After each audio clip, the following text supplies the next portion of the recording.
commis avec la complicité active, avec le soutien actif de nos gouvernants qui fournissent des armes, qui fournissent des aides à l'État israélien pour qu'il puisse commettre ces exactions comme si le colonialisme, le racisme, le génocide, c'était quelque chose de normal. Comme si assassiner 20 000 enfants juste parce qu'ils sont arabes, c'était quelque chose de normal. Donc c'est pour cette raison que le combat pour la Palestine et pour la libération du peuple palestinien, c'est un combat pour l'égalité. C'est un combat qui nous concerne tous, c'est un combat universel et c'est un combat qui nous concerne également ici en France.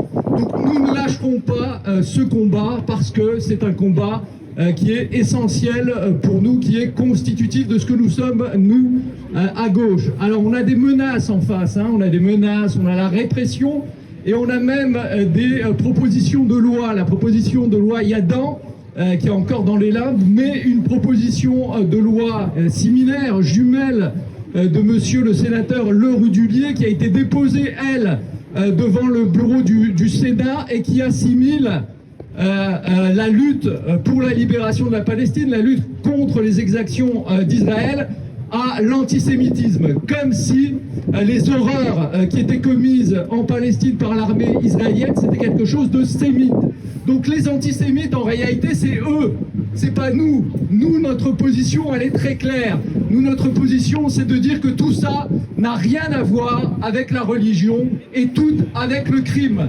Netanyahou n'est pas un religieux, Netanyahou est un criminel international en fuite et recherché par la Cour pénale internationale. Et c'est parce qu'il est criminel que nous le combattons, et uniquement parce qu'il est criminel. Et nous ne cesserons pas le combat tant que la Palestine ne sera pas libérée. Tant que durera le crime, nous le combattrons jusqu'à la libération de la Palestine. Free Palestine!